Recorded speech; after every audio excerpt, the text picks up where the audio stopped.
Mitsubishi Expander tahun 2020 tipe GLS.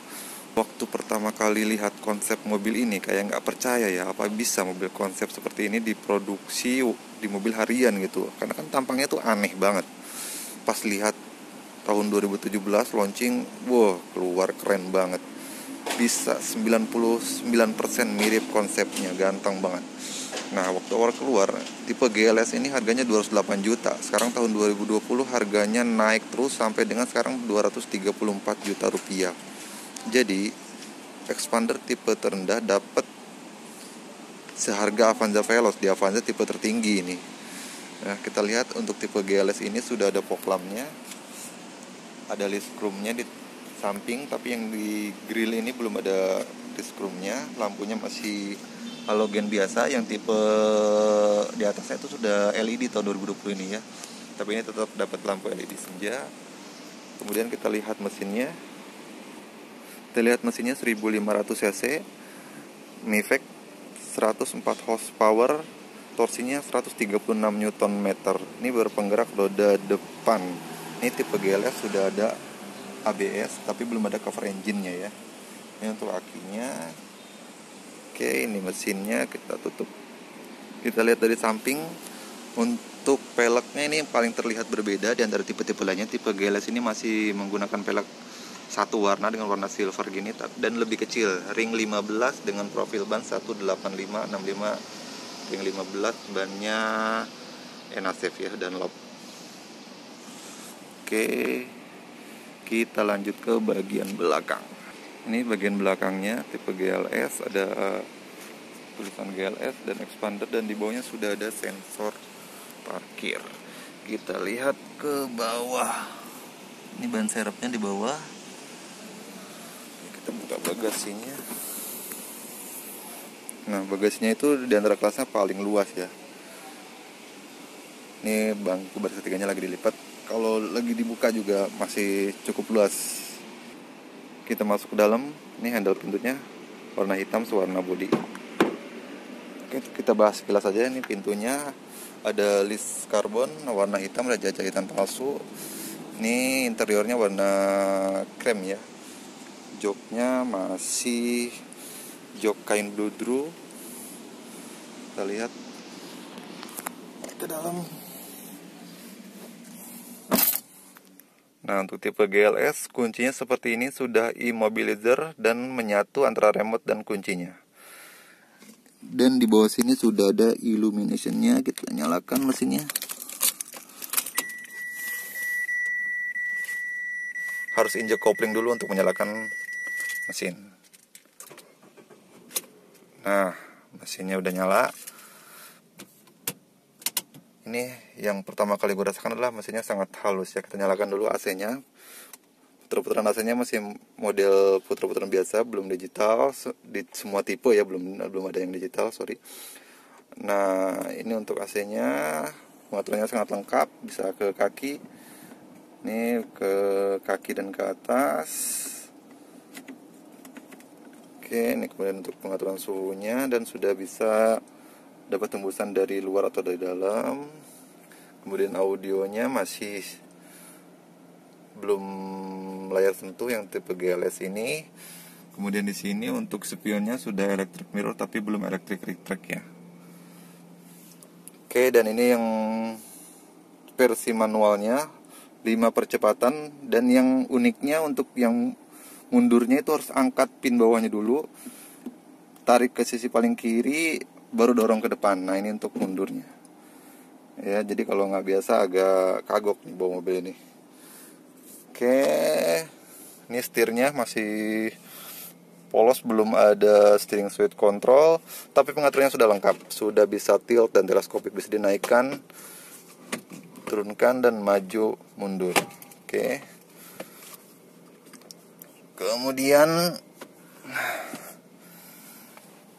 untuk pajaknya, mobil ini untuk wilayah DKI Jakarta sekitar 3,5 juta rupiah.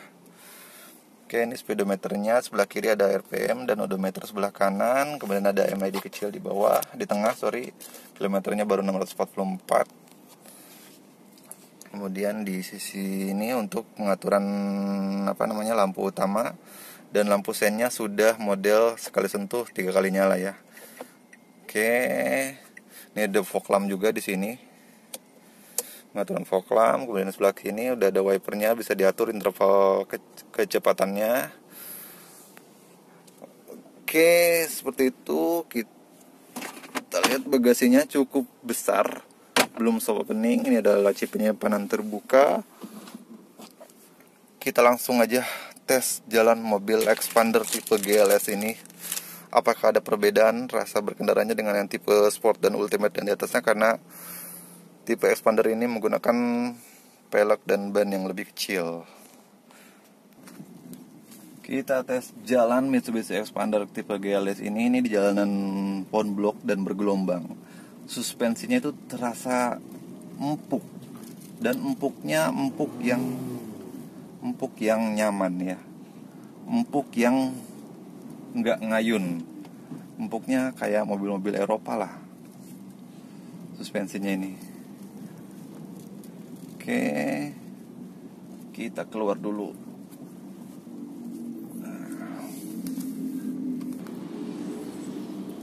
Oke, kita bahas dari pertama mobil ini tuh posisi duduknya dulu. Posisi duduknya itu di kelasnya paling enak. Paling enak karena apa? Karena joknya itu tebal dan lebar. Jadi badan kita tuh tersangga dengan baik. Kaki kita pun tersangga dengan baik. Tinggi gue 180 cm, tidak menggantung di mobil ini. Kemudian posisi setirnya juga enak, bisa dimajukan dan dinaik turunkan, sehingga mendapatkan posisi duduk yang pas dan nyaman di mobil ini tuh sangat gampang. Tapi kekurangannya untuk tipe GLS ini adalah kursinya nggak bisa dinaik turunkan. Jadi kursinya tuh fix, hanya bisa maju mundur aja. Oke, kemudian setirnya tuh enteng banget. Jadi Xpander ini di kelasnya setirnya paling enteng.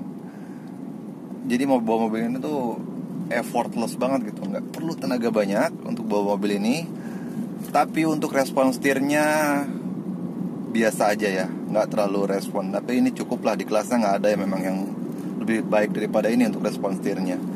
Kemudian untuk koplingnya, nah ini kan tipe manual. Koplingnya itu empuk dan nggak bikin pegel untuk dipakai harian, karena empuknya itu empuk yang pas gitu, nggak terlalu empuk, nggak juga yang empuknya ada agak keras gitu bikin pegel, nggak. Ini pas lah settingan suspensinya, settingan koplingnya.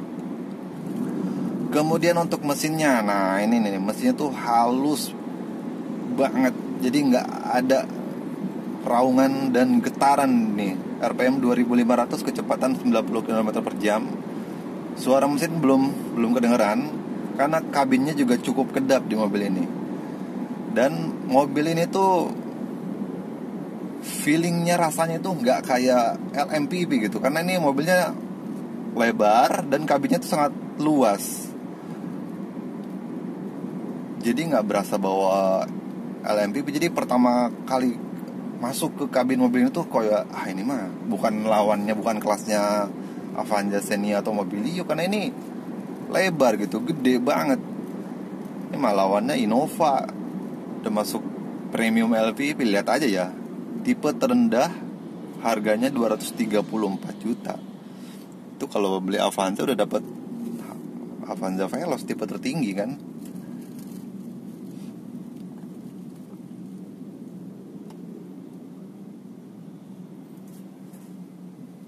Dan yang membuat mobil ini itu nyaman adalah suspensinya. Karakter suspensinya itu, ini rasa mobil Eropa banget. Jadi suspensi belakangnya itu kan diambil dari Lancer, tapi bukan suspensinya plug pindah ke sini ya. Jadi geometrinya yang diambil dari Lancer tuh, yang basicnya itu hitung-hitungannya, matematikanya diambil dari Mitsubishi Lancer. Jadi feeling dan rasa berkendaranya itu ada rasa mobil Mitsubishi Lancer gitu. Enak banget mobil ini.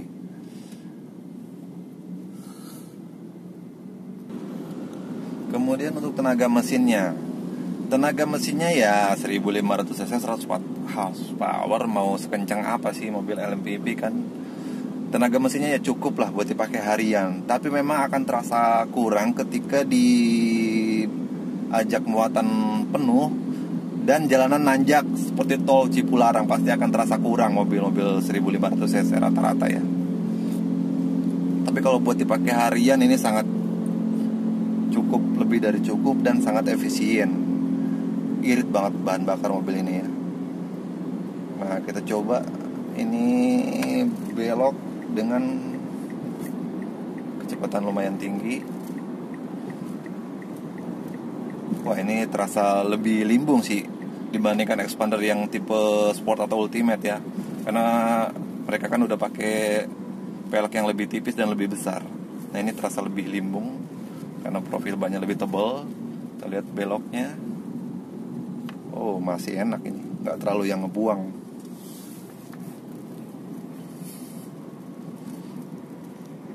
Beloknya masih nyaman ya. Ini jalanan bergelombang.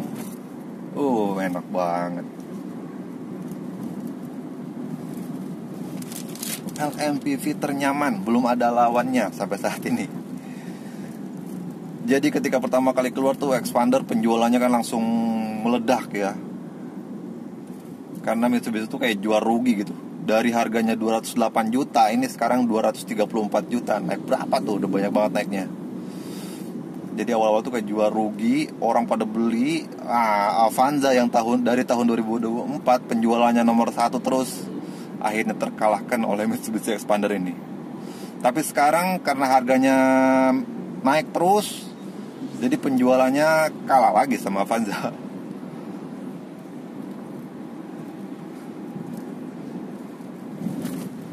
Tuh ya. Kemudian untuk remnya. Nah, ini remnya kalau untuk di antara LMPV ya, mobil dengan rem paling pakem itu adalah R3 dan Mobilio. Dan ini pun remnya cukup pakem dibandingkan, maaf ya, Avanza lagi gue sebutin. Avanza itu remnya ampun-ampunan deh. Hati-hati kalau bawa Avanza, terutama muatan penuh, karena remnya kurang pakem. Nah, ini kita coba tes di jalan layang non-tol Antasari. Nah, ini gigi 5.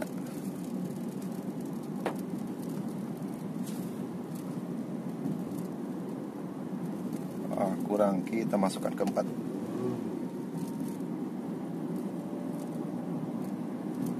Ini agak kagoknya 4-nya itu ada di tengah.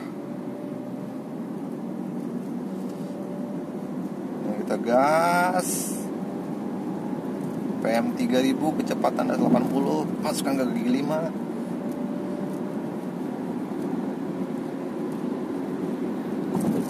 RPM 3000, kecepatan 105 lah ini ya.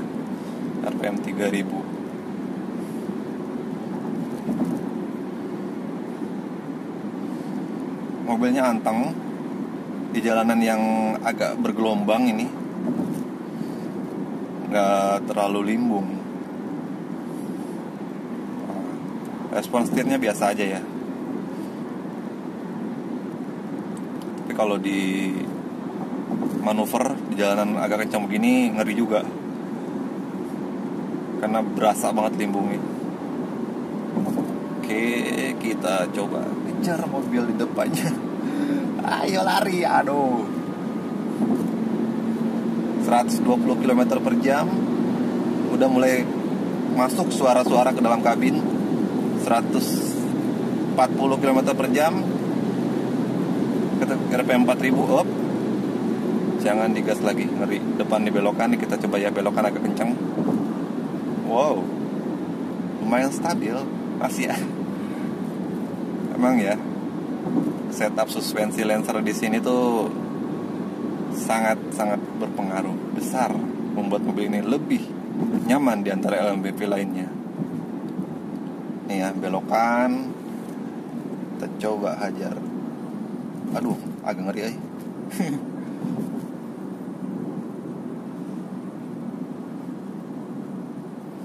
Untuk LMPV ya, yang enak di belokan ini adalah Chevrolet Spin. Itu enak banget kalau dihantam belokan. Nomor 2-nya Expander. Nomor 3-nya Mobilio. Mobilio enak juga. Tapi Mobilio keras kalau lagi di bawah jalanan yang rusak. Kita coba radius putarnya. Aduh, lampu merah.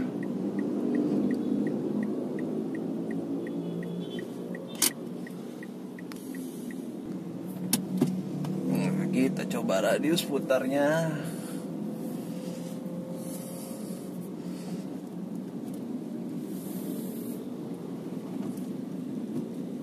Lumayan.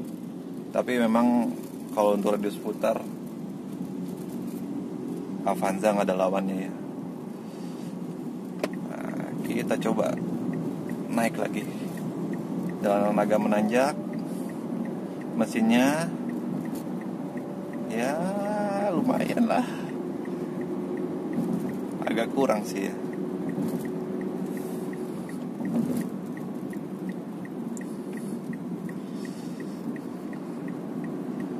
Ini kecepatan 60 km per jam. Jalanan agak berbelok. Set.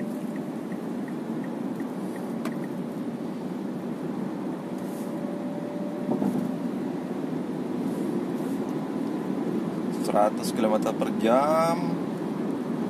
Stabil sih mobil ini ya. Limbungnya masih dapat ditoleransi. Tapi ini ya, gue pernah nyobain Expander tipe Ultimate dan tipe Sport dan tipe bawah-bawahnya ya.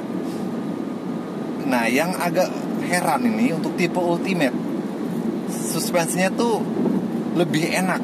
Lebih enak tuh dalam artian dia sedikit lebih nyaman, dan ketika dibelokkan dia tuh lebih stabil. Entah kenapa ya, dibandingkan tipe Sport. Padahal peleknya sama, kata Mitsubishi, suspensinya pun sama. Pernah kan auto driver tuh ngetes Kompi terakhir itu, kok ada perbedaan ini antara tipe rendah dan tipe Ultimate untuk suspensinya. Kata Mitsubishi sama. Tapi memang gue rasakan ada perbedaan ketika menghantam jalanan yang berbelok.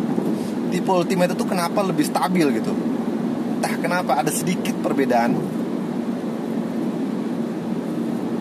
ketika kecepatan tinggi dan belok gitu. Ultimate itu lebih stabil. Ini agak limbung sih.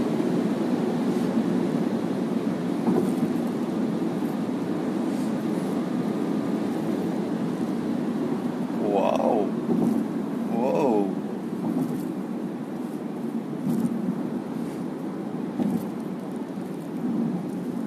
Aduh, agak mabok agak mual.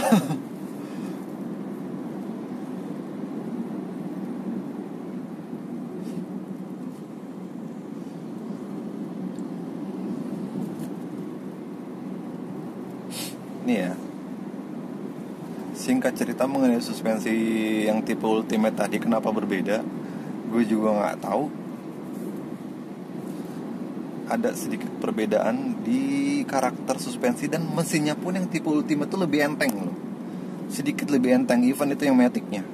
Memang yang Ultimate nggak ada yang manualnya ya. Kalau yang tipe-tipe bawahnya ini, even ini manual pun terasa kurang respon. Yang Ultimate tuh mesinnya tuh kayak lebih enteng gitu.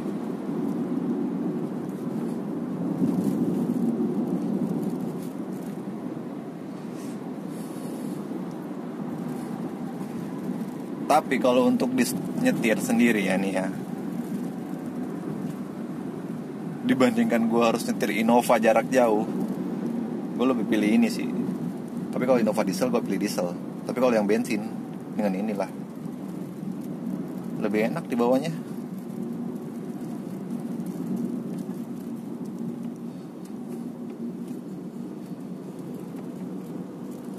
Nah.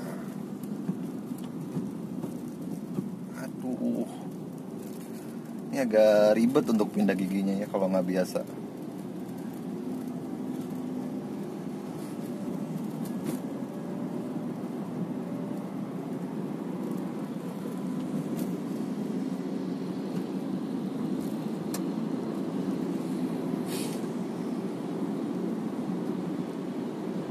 kecepatan tinggi setirnya ini masih terasa enteng, nggak terlalu yang biasanya kan mobil ada yang kecepatan tinggi itu agak berat gitu setirnya. Ini masih terasa enteng, jadi agak ngeri.